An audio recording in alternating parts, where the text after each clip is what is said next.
As a dog returns to its vomit, so a fool repeats his foolishness.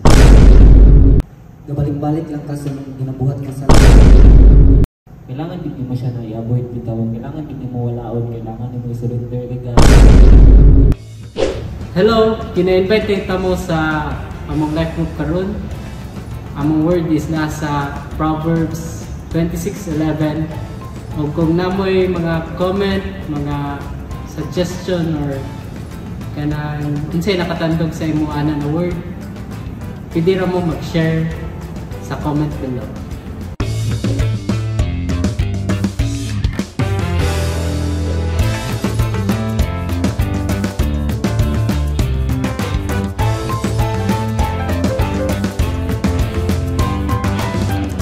Hello! Yo, what up? Hello guys. Hello. Welcome na po sa mga live group. Test. And Hello. Mic test. basahan mo ang word karon nami sa Proverbs 26:11. Ingon diri sa Proverbs 26:11. As a dog returns to its vomit, so a fool repeats his foolishness. So, mura to na word amo ang kuwan karon nasa mong i-discuss karon. So, maguna ta kay Keke. So, hello. Check. Hey. Hello. Hey guys, good evening. Welcome to another episode. Ito sa kuha na yung kuha na sa kuha lang on understand Proverbs 26:11. So, ako na siya ikaw pag sa connect po sa akong life. Marami pa siya ka na nag-repeat bitaw ka sa kanang gabalik-balik lang kasi ginabuhat ka sa nga imong ginabuhat nga dili maayo bitaw. Kabalo ka nga ikaw kabalo ka mismo nga mali na siya pero imo gyud pong kakabot niya imo balik-balik bitaw. At mura ka kanang pareha man gikon diri nga kuan mura ka kanang dog kanang gabalik kanang ginakuan bitaw ginakaon or sa Bisaya mo gananis ginakaon right ang kuan yang isuka. Tapos mura pa check kanang so as mura pa tag full gina-repeat lang pala to atong pagka-foolishness bitaw.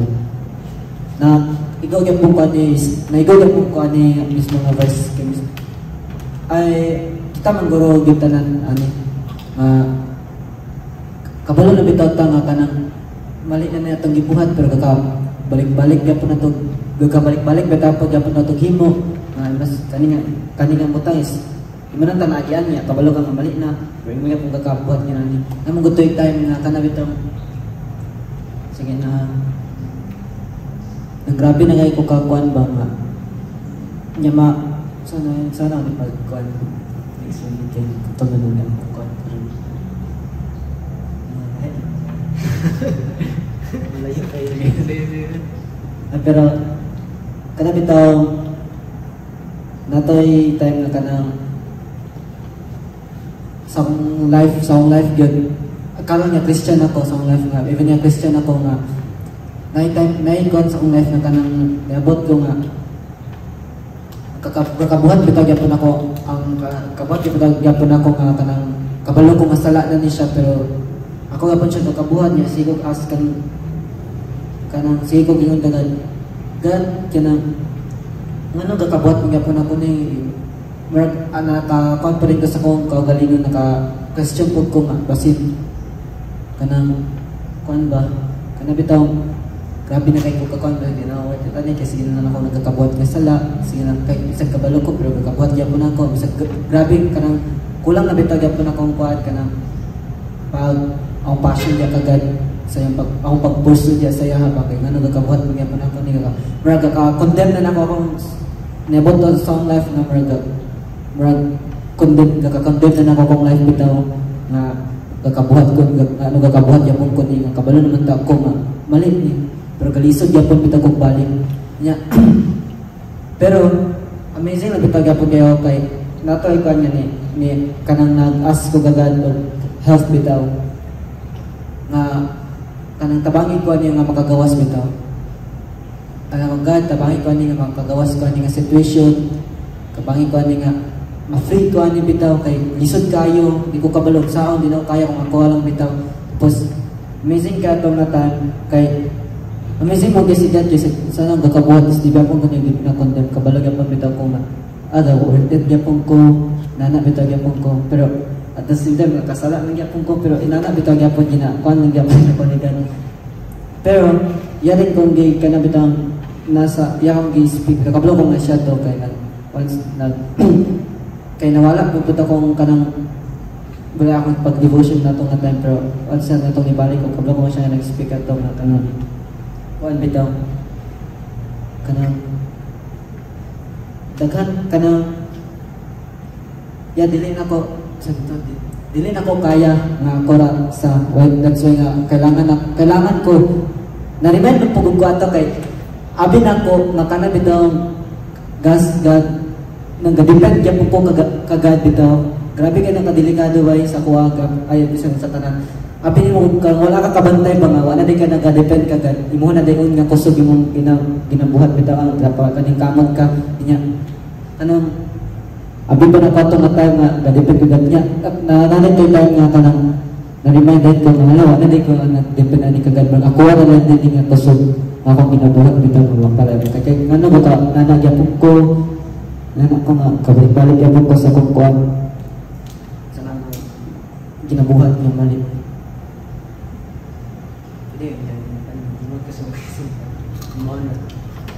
Kaya nakakain Joshua. Jump. Test. Sugot na mo, magkaon nagsugat. So, sa lang is kanang marag ka na first is kanang bitaw marag pero may ginawa mag-yan kita hindi kayo mga hindi mo gusto kung dili ko gawan sa brother na matutunaw sa una na naman nasabtan although sa una lang bitaw na nasabtan pero wala na verse bitaw marag ka na bitaw makaingon ka nga nagabuhat pa lang dyan ang buwan marag ka nang bitaw warning din siya nga kita nga tao yun is managi tayo mabuhat bitaw nga natay mabuhat bitaw nga mabalik bitaw siya marasad ka nang dili bitaw marag ka nang marag ka nang nagijay kuhan mabantayan nagijay kuhan nga mabuhat kung binato siya balik pero nice lang yung siya ng verse marag ka nang ma-remind bitaw ka ang isa kabuang-buang pamilit siyang kabuang bitaw siya ikaw nga nakabalo na bitaw sa word ni God kabalo na kasi yung love kabalo na kasi yung character so ikaw nga Christian is ikaw nga nag-follow diya kay Jesus kailangan hindi mo siya na i-avoid bitaw kailangan hindi mo walaon kailangan hindi mo i-surrender kay God kailangan hindi mo siya na biyaan bitaw nga kung happy bang ka or imong kinabuhat na lang yun or routine na pagod mo kailangan din siya na imong gunduhian bitaw kay wala ka imong kakuan buhat ka pero bitaw mo pwede marag ka ng tinodot po yun anong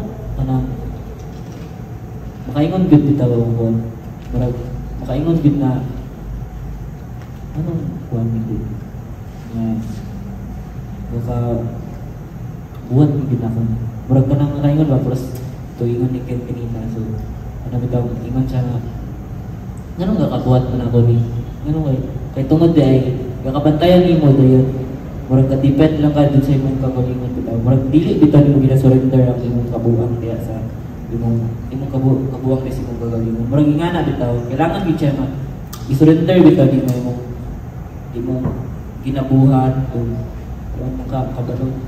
makabalot ka nga dili sa sakto kay murag di gid siya murag mabantayan din nato siya kay murag ka bitaw kita nga Christian is murag ka ng target murag target lang bitaw sa kaaway murag kailangan murag Bisan imong kagalingon is magkanang nanali kay doubt sa imong kagalingon kay nabuhat nimo ni di.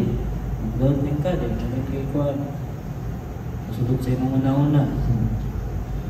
Wala na magluya na din ka kay wala naman. So kailangan gid siya. Nga mura sa kanang i-surrender ni mga tanan. Kanang surrender ni mo tanan. Salig ka sa Ginoo. Kanang bitang kailangan gid ka na more pa nga magsalig ka sa iyo.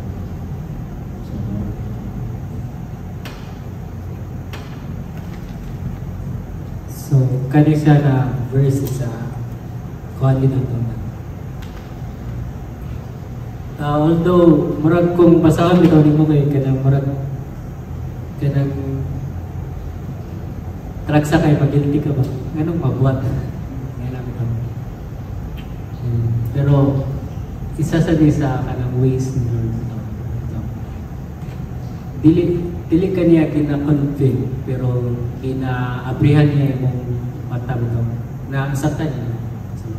Mura siya, maniyan lang yan ginatawag na kaya siya na word is warning sa ato.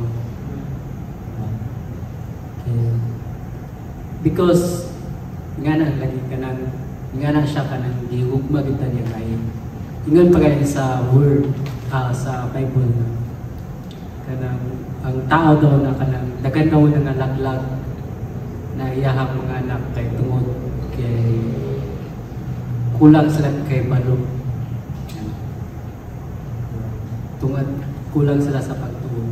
So muni siya na gina-remind kita labi na kung mapasa tag Proverbs nagagawin na siya warning o isa na ni siya kaning Proverbs 26:11. So isa po dagay og aspects din sa kuan sa word ani is ma-apply natin sa tong kinabuhi. For example, kanang ato ang ginabalik-balik na kanang kuan. Ganun, balik ko anak mo. Diba ma-open yung kuan ato ang mind na ganun gabalik-balik na yung ako ng mga kuan kasi ganun ka kuan. Kaya anak pa sa Proverbs na wise daw na tao is kung masave siya, although kabalo siya na save ito, pero sa next na mahitabo na siya, dili na niya buhaton or kanang bitaw magita sa pamagi na ma-avoid niya na mabuhat na niya. Yan na bitaw. Muna siya wise. Isa na niya ginon diri. Kung kuan daw, kung imo daw kuan, kung parehas daw sa sama-sama na bitaw giro, kung nakanamukaon og suka, nga na sa daw mga foolish daw. Na ibalik ra niya mga foolish niya na nabuhat. So, actually, ma-apply din nato sa kanang daily din nato na life. Dagat kayo ma-apply. Then isa mo dani is, isa na sa kanang grace ni God. Nagets ninyo ang kuwan. Kanang bitaw, although ang grace ni God is kanang bitaw, kuwan bitaw kayo man lang, murag, dili kita deserving bitaw ang anak siya. Pero dili isa siya pasabot na kanang bitaw. Na-grace sa tuwa ni God, pero dili siya pasabot na license ta na buhat o sin na dayon. Kanang bitaw. Eh, naman yung kayo nakita sa kanang bitaw sa kanang bitaw release. Yan. Na kanang katong mga kuhan ba? Basta may mga certain group sa kuhan kanang katunaries na ilaharang kuhan is love man ko ni God. Kaya naman, love man ko murang nagka-matter. Pero dahil itubag din siya sa katong certain na picture na pwede ka love ni God, pero same yapon sa kanang itong parents niya. Love yapon kasi ang parents. Pero kung na mga certain na mga instruction ng parents ni mo na dili ni mo tumanon or kanang bisan pag unsa ka kalab sa imong parents, kung ikaw mismo magdugag ka sa dalan or magbuhat ka mga sala, di ba? Maprisog ka. Isa pagunsa ka lang. Nga nagyapon ng grace ni God. Isa nun sa kada ko ang grace ni God. Basta bawato ni mo, ibalik-balik ang kanang kuhan. Kuhan di apod ka. Matagag ko ka. Nga na siya sense. Pero si God, every time na intras buhay patakaron, intras ka ng pagkitaw, although hapit na gito balik si God.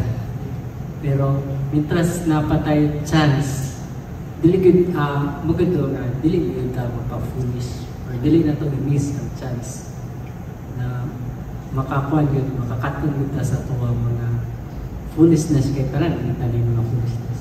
Dili ka ikaw, isa na ay kanang kamura, apil sila ko. So, nga na dili lang ni siya para sa inyo pero para po sa buha. Nagintay ka ng tagsa-tagsa ng mga foolishness ng buhat. Na taragsa lahat, pamanunlugan sa lahat ba? Kapag-balik, kakaon na pa ako buhat suka. Kakaon na pa ako sa suka. Yan siya. So, kung gusto ta mo grow bigla, kailangan ta kanang gamito na to ang kanang gift ni God, which is kanang mag-think ta. For example, kung kabalo ka na kanang weak ka na partner, tungod kay kabalo tag-think, dili ta mo sugod na nga butang. Nga bitaw, nag-gets niyo ba? So, for example, gitanaw nimo na dako kay may kontra. Nya. Isa na sa akin, diligid nimo kaya sumbagon siya. So, alam pa nung kanang kuhan, kanang yung sumbagon nyo nga, magwanwan yun yung sumbag, di ba dili? So, nagit kay kanang wisdom din, kung saan naman siya. Either mudagaan, or either nakay pamagi na buhaton lahit, na dilig mo siya kuhan.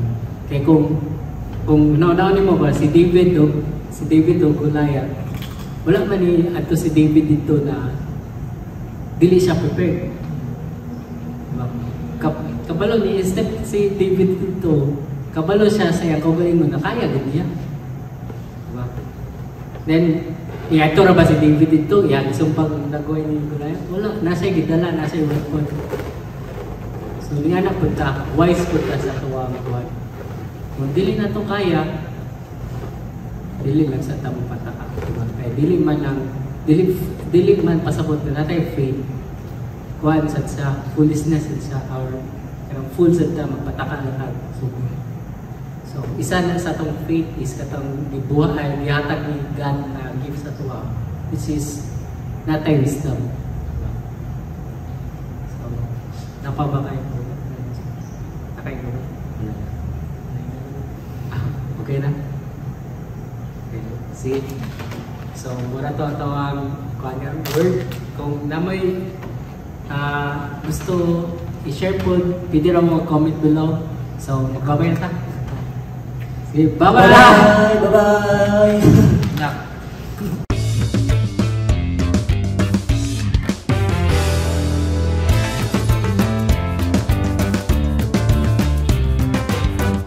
Hi guys! Kung na-enjoy ninyo ang among episode karon, pwede po mo magbisita diri sa among simbahan every Sunday na may fellowship diri. 9 AM sa buntag. 9 AM sa buntag! Ikat sa...